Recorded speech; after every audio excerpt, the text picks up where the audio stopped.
ക്ലിനിക്കിൽ ഒരുപാട് പേഷ്യൻസ് വരാറുണ്ട്. പയറും പരിപ്പും ഒക്കെ കഴിച്ചിട്ട് ഗ്യാസ് കയറുന്നതിൻ്റെ പ്രശ്നമായിട്ട് ഒരിടത്തേക്ക് ഇറങ്ങാനോ അല്ലെങ്കിൽ ഒരു പാർട്ടി അറ്റൻഡ് ചെയ്യാനോ ഒന്നും പറ്റാത്തൊരു അവസ്ഥയിലാണ് വരുന്നത്. എന്നാൽ ശരിക്കും പയറും പരിപ്പും മാത്രം കഴിച്ചുകൊണ്ടാണോ ഗ്യാസ് കയറുന്നത്, അല്ലെങ്കിൽ മറ്റെന്തെങ്കിലും ഭക്ഷണങ്ങൾ കഴിച്ചാൽ ഗ്യാസ് കയറും എന്നുള്ളതാണ്.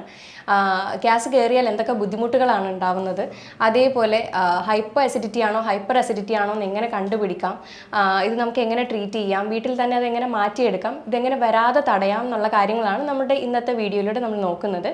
എൻ്റെ പേര് doctor Sandra Ajith, medical officer, Prana nature care centre, കൊല്ലം.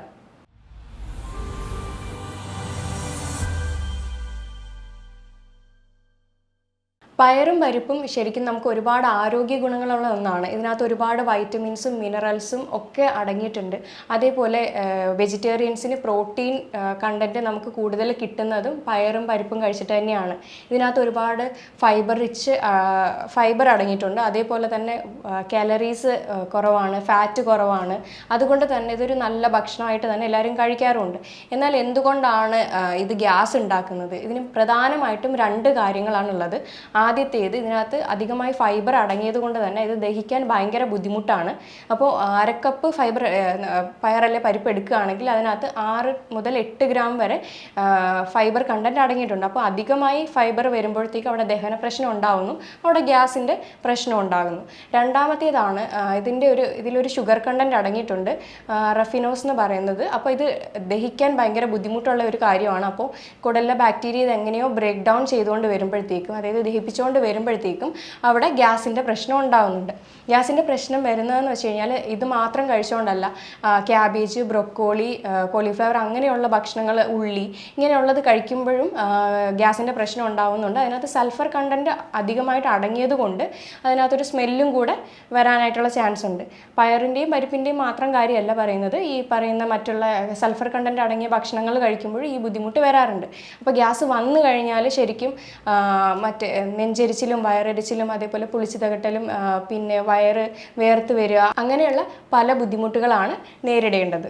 ശരീരത്തിൽ ഗ്യാസ് കയറുന്നത് നമുക്ക് എങ്ങനെ പ്രിവെൻറ്റ് ചെയ്യാൻ നോക്കാം. നമുക്ക് 2 തരത്തിലൂടെയാണ് നമുക്ക് ശരീരത്തിൽ ഗ്യാസ് കയറുന്നത്. ഒന്നാമത്തേത്, നമ്മൾ ഭക്ഷണം കഴിക്കുമ്പോൾ പുറത്തുനിന്ന് കയറുന്ന ഗ്യാസ്, അതായത് സ്ട്രോയുടെ അമിതമായിട്ടുള്ള ഉപയോഗം, ആഹാരം വേഗത്തിൽ കഴിക്കുക അല്ലെങ്കിൽ സംസാരിച്ചുകൊണ്ട് കഴിക്കുക, ഇങ്ങനെയൊക്കെ ചെയ്യുമ്പോൾ പുറത്തുനിന്ന് ഗ്യാസ് ഉള്ളിലേക്ക് കയറും.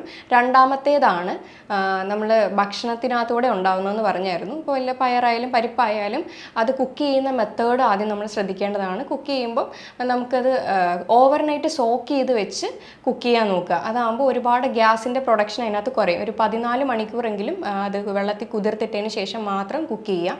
അത് ചൂടോടെ കഴിക്കാൻ നോക്കുക. അത് കുക്ക് ചെയ്യുന്ന സമയത്ത് ഒരുപാട് സ്പൈസസ് ആഡ് ചെയ്യാൻ നോക്കുക. അതായത് ജീരകം, അല്ലെങ്കിൽ വെളുത്തുള്ളി, ഇഞ്ചി, പെപ്പർമിൻറ്റ് അങ്ങനെയുള്ള സ്പൈസസും കൂടി ഇതിനകത്ത് ആഡ് ചെയ്താൽ അത് ദഹിക്കാൻ കുറച്ചുകൂടി എളുപ്പമായിരിക്കും. ഇനി വന്നതിന് ഇത് നമുക്ക് എങ്ങനെ കൺട്രോൾ ചെയ്യാം, അതേപോലെ നമുക്കിനി വരാതെ എങ്ങനെ പ്രിവെൻറ്റ് ചെയ്യാം എന്നുള്ള കാര്യങ്ങളാണ്. ഇത് നമുക്ക് കുറച്ച് ജീരകം, ഒരു പിഞ്ച് ജീരകം എടുത്തിട്ട് വായിലിട്ട് ചവയ്ക്കുന്നത് നല്ലതായിരിക്കും. അല്ലെങ്കിൽ അയമോദകം ഒരു പിഞ്ച് എടുത്തിട്ട് അത് കഴിക്കുന്നത് നല്ലതായിരിക്കും.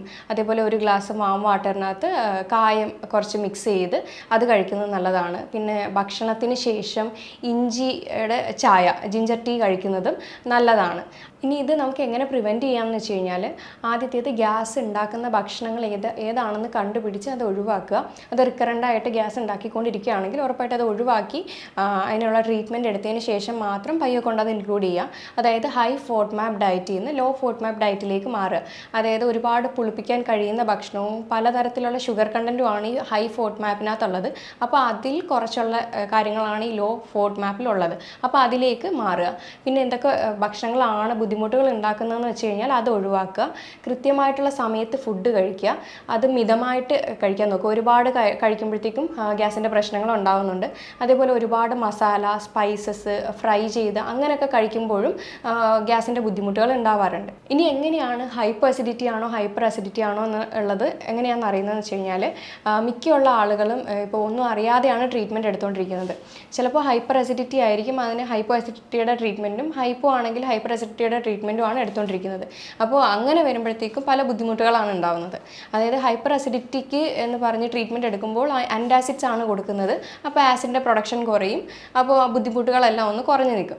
പിന്നെ ഹൈപ്പർ അസിഡിറ്റി ആണെന്നുണ്ടെങ്കിൽ എഗെയിൻ ആൻറ്റാസിഡ്സ് കഴിക്കുമ്പോൾ അവിടുത്തെ ആസിഡ് പിന്നെയും കുറയുകയാണ് ചെയ്യുന്നത്. ഹൈപ്പോ എന്ന് പറയുന്നത് കുറവുള്ളതാണ്. അപ്പോൾ കുറവുള്ളിടത്തേക്ക് പിന്നെയും ആൻറ്റാസിഡ്സ് കൊടുക്കുമ്പോൾ അവിടെ എഗെയിൻ കുറയുകയാണ് ചെയ്യുന്നത്. അപ്പോൾ ആദ്യത്തെ ആ ഒരു നിമിഷം മാത്രം ഒരു ഇൻസ്റ്റൻ്റ് ആയിട്ടൊരു എഫക്റ്റ്, വേദനയും കാര്യങ്ങളൊക്കെ ഒന്ന് കുറഞ്ഞേക്കും. പിന്നെ ഇത് മാറാതെ റിക്കറൻ്റായിട്ട് വരുമ്പോഴായിരിക്കും അറിയുന്നത് ഇത് ഹൈപ്പോ അസിഡിറ്റി അല്ല, ഹൈപ്പർ ആണ്, അല്ലെങ്കിൽ ഹൈപ്പർ അല്ല, ഹൈപ്പോ ആണെന്നുള്ളത് അപ്പോഴായിരിക്കും തിരിച്ചറിയുന്നത്. അപ്പോൾ ഇതെങ്ങനെയാണ് കണ്ടുപിടിക്കുന്നതെന്ന് വെച്ച് കഴിഞ്ഞാൽ ആദ്യത്തേത് ബേക്കിംഗ് സോഡ ടെസ്റ്റാണ്. അപ്പോൾ ഇതിനകത്ത് ഹൈപ്പോ അസിഡിറ്റി ആണെങ്കിൽ നമുക്ക് കണ്ടുപിടിക്കാൻ കഴിയും. ആഹാരത്തിന് 10 മിനിറ്റ് മുന്നേ 100 ml വെള്ളത്തിൽ 1/4 ടീസ്പൂൺ ബേക്കിംഗ് സോഡ ആഡ് ചെയ്തിട്ട് ഇത് കുടിക്കാവുന്നതാണ്. അപ്പോൾ 3 മിനിറ്റിനകത്ത് തന്നെ ബേപ്പ് വന്നു കഴിഞ്ഞാൽ അത് നോർമലാണ്. 3 മിനിറ്റിൽ കൂടുതൽ എടുക്കുകയാണെങ്കിൽ അത് ഹൈപ്പോ അസിഡിറ്റി ആണ് കാണിക്കുന്നത്. അപ്പോൾ അതിനുള്ള ട്രീറ്റ്മെൻറ്റ് ആയിരിക്കണം നമ്മൾ എടുക്കേണ്ടത്. കാരണം ഇതിൻ്റെ സിംറ്റംസ് എങ്ങനെയാണെന്ന് വെച്ച് കഴിഞ്ഞാൽ ഇങ്ങനെയുള്ളവർക്ക് ഹൈ ആയിട്ടുള്ള പ്രോട്ടീൻ ഫുഡ് ഒക്കെ കഴിക്കുന്ന സമയത്ത് പിന്നെ ഒരു മണിക്കൂറൊക്കെ ശേഷം ഇൻഡൈജഷനും അതേപോലെ വയറ് വീർത്ത് വരിക, ബ്ലോട്ടിങ്, പിന്നെ ഗ്യാസിൻ്റെ പ്രശ്നം, നെഞ്ചരിച്ചിൽ, വയറരിച്ചിലൊക്കെ വരുന്നുണ്ടെങ്കിൽ അതെന്തായാലും ഹൈപ്പോ അസിഡിറ്റിയാണ്. കാരണം അവിടെ ദഹിപ്പിക്കാനുള്ള ആസിഡിൻ്റെ സെക്രീഷൻ അവിടെ കുറവാണ്. ഹൈപ്പോ അസിഡിറ്റി അതായത് ആസിഡിൻ്റെ സെക്രീഷൻ കുറയാൻ കാരണം എന്തൊക്കെയാണെന്ന് വെച്ച് കഴിഞ്ഞാൽ ആദ്യത്തേത് പ്രായം കൂടുമ്പോൾ നമുക്ക് ഈ ഒരു ആസിഡിൻ്റെ സെക്രീഷൻ കുറയുന്നതാണ്. രണ്ടാമത്തേത് വയറിന് എന്തെങ്കിലും ഇൻഫ്ലമേഷൻ അല്ലെങ്കിൽ ഇൻഫെക്ഷൻ വന്നു കഴിഞ്ഞാൽ, അതായത് ഗ്യാസ്ട്രൈറ്റിസോ കാര്യങ്ങളോ വന്നു കഴിഞ്ഞാൽ ഈ ഒരു ബുദ്ധിമുട്ട് വരുന്നതാണ്. അതേപോലെ ഗ്യാസ്ട്രിക് അൾസറോ അല്ലെങ്കിൽ എന്തെങ്കിലും വയറിൻ്റെ സംബന്ധപ്പെട്ട എന്തെങ്കിലും സർജറീസ് കഴിഞ്ഞവരാണെങ്കിൽ ഈ ബുദ്ധിമുട്ട് വരുന്നതാണ്. അതേപോലെ എച്ച് പൈലോറി ബാക്ടീരിയാസ് ഉണ്ടാക്കുന്നുണ്ട് ഈ ഹൈപ്പോ അസിഡിറ്റിയുടെ ബുദ്ധിമുട്ട്. പിന്നെ ആൻറ്റാസിഡ്സ് ഒരുപാട് കഴിക്കുന്നവരാണെങ്കിൽ ഉറപ്പായിട്ടും ആസിഡിൻ്റെ സെക്രീഷൻ കുറഞ്ഞിട്ട് ഹൈപ്പോ അസിഡിറ്റി ഉണ്ടാവുന്നതാണ്. അപ്പോൾ ഇങ്ങനെ ട്രീറ്റ് ചെയ്തിട്ടില്ലെങ്കിൽ, അതായത് ഈ ഹൈപ്പോ അസിഡിറ്റി കാലങ്ങളോളം വെച്ചുകൊണ്ടിരുന്നത് ട്രീറ്റ് ചെയ്തിട്ടില്ലെങ്കിൽ അത് ക്യാൻസറിലേക്ക് വരെ വഴിതിരിക്കാം. അത് എങ്ങനെയാണെന്ന് വെച്ച് കഴിഞ്ഞാൽ ഹൈപ്പോ അസിഡിറ്റി ആകുമ്പോഴത്തേക്ക് അവിടെ ബാക്ടീരിയാസ് എല്ലാം ഗ്രോത്ത് കൂടാനും ഭക്ഷണം വഴി ഒരുപാട് ടോക്സിൻസ് ഉള്ളിലേക്ക് കയറാനും വളരെ വലിയ ചാൻസസ് ഉണ്ട്. അപ്പോൾ അങ്ങനെ അവിടെ ഇരുന്നിട്ട് ആ ബാക്ടീരിയാസും കാര്യങ്ങളും അവിടെ ഇരുന്ന് അത് സ്റ്റൊമക്കിൻ്റെ ക്യാൻസറോ കാര്യങ്ങളോ ആക്കാനായിട്ടുള്ള ചാൻസ് കൂടുതലാണ്. ഈ ഹൈപ്പോ അസിഡിറ്റിനെ നമുക്ക് എങ്ങനെ മാനേജ് ചെയ്യാമെന്ന് വെച്ച് കഴിഞ്ഞാൽ നമ്മൾ ഭക്ഷണം കഴിക്കുന്നതിന് 10 മിനിറ്റ് മുന്നേ ആയിട്ട് ആപ്പിൾ സിഡർ വിനെഗർ എടുക്കുക. അത് എടുത്ത് 1 ടേബിൾ സ്പൂൺ 1 ഗ്ലാസ് വാം വാട്ടറിൽ മിക്സ് ചെയ്തിട്ട് അത് കഴിക്കാവുന്നതാണ്. കഴിച്ചതിന് ശേഷം ഭക്ഷണം കഴിക്കുക. അപ്പോൾ ബുദ്ധിമുട്ടുകളോ കാര്യങ്ങളോ ഒന്നും ഇല്ലാതെ ഭക്ഷണം നന്നായിട്ട് ദഹിച്ച് പോകുന്നത് കാണാം. അപ്പോൾ ഇനി ഹൈപ്പർ അസിഡിറ്റി ആണ് എന്നുണ്ടെങ്കിൽ നമുക്ക് ഈ ആപ്പിൾ സിഡർ വിനെഗർ കഴിക്കുമ്പോൾ ബേർപ്പിങ് വരാം. അതുകൊണ്ട് ഹൈപ്പർ അസിഡിറ്റിക്കുള്ള ഏറ്റവും നല്ലൊരു സൊല്യൂഷനാണ് ഈ ആപ്പിൾ സിഡർ വിനെഗർ എടുത്ത് ഭക്ഷണത്തിന് മുന്നേ ആയിട്ട് കഴിക്കുക എന്നുള്ളത്. ഇനി ഈ ആപ്പിൾ സിഡർ വിനെഗർ ഞാൻ പറഞ്ഞായിരുന്നു, ഭക്ഷണത്തിന് മുന്നേ കഴിച്ച് അവിടെ ബേർപ്പിങ് പെട്ടെന്ന് വരികയാണെങ്കിൽ അവിടെ പറയുന്ന കണക്ക് ഹൈപ്പർ അസിഡിറ്റി ആയിരിക്കാനും ചാൻസ് ഉണ്ട്. അതായത് പെട്ടെന്ന് സെയിം ആസിഡ് തന്നെ ഉള്ളിൽ ചെല്ലുമ്പോഴത്തേക്കും അവിടെ ഗ്യാസ് ഫോം ചെയ്യാനും അവിടെ ബേർപ്പിങ് വരാനും ചാൻസസ് ഉണ്ട്. അപ്പോൾ ഇതിൻ്റെ ലക്ഷണങ്ങൾ സെയിം ലൈക്ക് ഹൈപ്പർ അസിഡിറ്റിയിലെ പോലെ തന്നെ ആയിരിക്കും വരുന്നത്. കൂടുതലും നെഞ്ചരിച്ചിൽ, വയറരിച്ചിൽ, തൊണ്ടയിൽ ഇറിറ്റേഷൻസ് ഉണ്ടാക്കുക, ചുമ ഉണ്ടാവുക, ചെവിവേദന ഉണ്ടാവുക. അപ്പോൾ ഇങ്ങനെയൊക്കെ വരുന്നതാണ് ഇതിൻ്റെ കുറച്ച് പ്രത്യേക ലക്ഷണങ്ങളാണ്.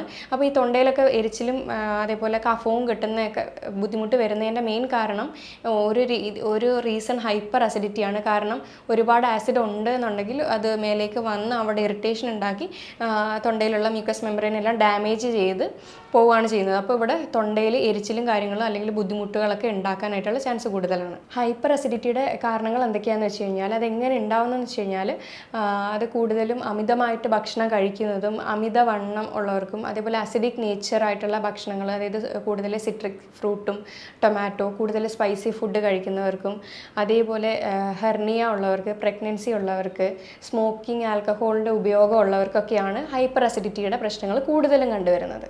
ഇനി ഹൈപ്പർ അസിഡിറ്റിനെ ട്രീറ്റ് ചെയ്യാതെ വിട്ട് കഴിഞ്ഞാൽ എന്തൊക്കെ ബുദ്ധിമുട്ടുകളാണെന്ന് വെച്ച് കഴിഞ്ഞാൽ നെഞ്ചരിച്ചിൽ കൂടും, അതേപോലെ വയറരിച്ചിൽ കൂടും, പിന്നെ തൊണ്ടയ്ക്കകത്തുള്ള ഇറിറ്റേഷൻസ് ഒക്കെ കൂടും. കാരണം അവിടെ വ്രണം ആവാനായിട്ടുള്ള ചാൻസ് കൂടുതലാണെന്ന് ഞാൻ പറഞ്ഞിരുന്നു. കാരണം ഹൈപ്പർ അസിഡിറ്റി ആകുമ്പോഴത്തേക്കും ആസിഡ് മേലേക്ക് വന്ന് അവിടുത്തെ മ്യൂക്കസ് മെമ്പറൈനെ എല്ലാം ഡാമേജ് ചെയ്ത് അവിടെ ഒരു വ്രണം ആക്കിയിട്ട് പോകും. അപ്പോൾ അങ്ങനെയുള്ള കണ്ടിന്യൂസ് അങ്ങനെ വരുമ്പോഴത്തേക്ക് അവിടെ ഫുഡ് പൈപ്പിൽ ഈസോഫാജിയൽ ക്യാൻസർ രീതിയിലേക്കും ഇത് തിരിയാം. അല്ലാതെ വരുന്ന പ്രശ്നങ്ങളാണ് ഡെൻ്റൽ പ്രശ്നങ്ങൾ, അതായത് വായിൽ പല്ലിനകത്ത് എന്തെങ്കിലും ബുദ്ധിമുട്ടുകൾ വരും, അതേപോലെ റെസ്പിറേറ്ററി ഇഷ്യൂ ഇഷ്യൂസ് വരും, പിന്നെ ഉറക്കം ഡിസ്റ്റർബ്ഡ് ആവും, സൗണ്ടിനകത്തുള്ള ചേഞ്ചസ് വരും. അപ്പോൾ ഇങ്ങനെയാണ് ഈ ഹൈപ്പർ അസിഡിറ്റീനെ കൃത്യമായിട്ട് ട്രീറ്റ് ചെയ്തിട്ടില്ല എന്നുണ്ടെങ്കിൽ ഈ ബുദ്ധിമുട്ടുകളെല്ലാം വരാനായിട്ടുള്ള ചാൻസ് ഉണ്ട്. ഈ ഹൈപ്പർ അസിഡിറ്റീനെ നമുക്ക് കൺഫേം ചെയ്യാനായിട്ട് കുറച്ച് കാര്യങ്ങളുണ്ട്. അത് നമുക്ക് വൈറ്റമിൻ ഡി കുറവാണെങ്കിൽ ഈ ബുദ്ധിമുട്ടുകൾ വരാം. അതേപോലെ കാൽഷ്യം, മഗ്നീഷ്യം, അതേപോലെ തൈറോയിഡ്, അയൺ, ഇതൊക്കെ നമ്മൾ നോക്കുക.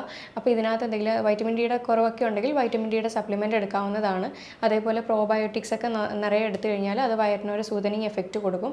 അതേപോലെ ഹണിയും അലോവേരയുടെ ജെല്ലും കൂടെ മിക്സ് ചെയ്തിട്ട് അത് ഉള്ളിലേക്ക് കഴിക്കാവുന്നതാണ്. ഇത് ഡൈജഷനെ ഹെൽപ്പ് ചെയ്യും. തൊണ്ടയിൽ എന്തെങ്കിലും ഇൻഫ്ലമേഷൻ ആയിട്ടുണ്ടെങ്കിൽ ആ ഒരു തൊലി പോയതൊക്കെ അതൊന്ന് ക്ലിയർ ചെയ്ത് ആ ഒരു വ്രണമൊക്കെ ഒന്ന് ഉണക്കി തരാനും ഏറ്റവും നല്ലതാണ്. അതേപോലെ ഡിന്നർ എപ്പോഴും ലഘുവായിട്ട് കഴിക്കാം. എന്ന് പറയുമ്പോൾ ഒരുപാട് ഹെവി ആയിട്ട് കഴിക്കുമ്പോഴത്തേക്ക് ഈ ഒരു ബുദ്ധിമുട്ടുകൾ വരുന്നുണ്ട്. അപ്പോൾ ഈവനിങ് എപ്പോഴും ഒന്ന് ലൈറ്റ് ഫുഡായിട്ട് അരവയറിൽ തന്നെ കഴിക്കാൻ നോക്കുക. പിന്നെ കൂടുതലും ഭക്ഷണത്തിൽ വെജിറ്റബിൾസ്, പച്ചക്കറികളും ഇലക്കറികളും ഉൾപ്പെടുത്താൻ ശ്രദ്ധിക്കുക. അത് സൂപ്പായിട്ടോ അല്ലെങ്കിൽ അത് സ്റ്റീം ചെയ്തോ ഒക്കെ കഴിക്കാവുന്നതാണ്. ഇനി ഈ ഒരു ബുദ്ധിമുട്ട് കുറയ്ക്കാനായിട്ട് വീട്ടിൽ നമുക്ക് ഇന്ന് ഡെയിലി ബേസിസിൽ ആഷ് ഗോഡ് ജ്യൂസ് ദിവസവും 2 നേരം വെച്ച് കഴിക്കാവുന്നതാണ്. അതായത് വെള്ള കുമ്പളങ്ങ അത് രാവിലെ വെറും വയറ്റിൽ ജ്യൂസ് അടിച്ച് കഴിക്കുകയാണെങ്കിൽ ഈ ആസിഡിറ്റിയുടെ പ്രശ്നം ഒന്ന് കുറയും. അത് ദിവസവും 2 നേരം കഴിച്ചാൽ ഏറ്റവും നല്ലതാണ്. അതേപോലെ ജീരകം ഭക്ഷണത്തിന് ശേഷം കഴിക്കുന്നത് നല്ലതാണ്. അതേപോലെ ഉലുവയും മല്ലിയും ഓരോ ദിവസം മാറി മാറി കഴിക്കാവുന്നതാണ്. പിന്നെ പറ്റാത്ത ഭക്ഷണം എന്തൊക്കെയാണെന്ന് ജസ്റ്റ് ആ ഡയറിയിൽ നോട്ട് ചെയ്ത് വെച്ചതുപോലെ അതൊക്കെ ഒന്ന് ജസ്റ്റ് ഒഴിവാക്കി കൊടുക്കുക.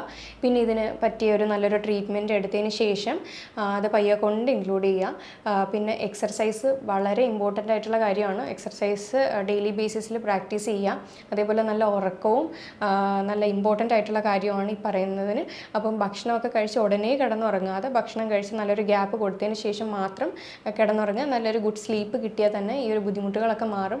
അതേപോലെ വെള്ളം ധാരാളം തന്നെ കുടിക്കാനായിട്ട് ശ്രദ്ധിക്കേണ്ടതാണ്. അപ്പോൾ ഞാൻ ഈ പറഞ്ഞ കാര്യങ്ങൾ എന്തെങ്കിലും ഡൗട്ട് ഉണ്ടെങ്കിൽ താഴെ തന്നിരിക്കുന്ന നമ്പറിൽ കോൺടാക്റ്റ് ചെയ്യാവുന്നതാണ്.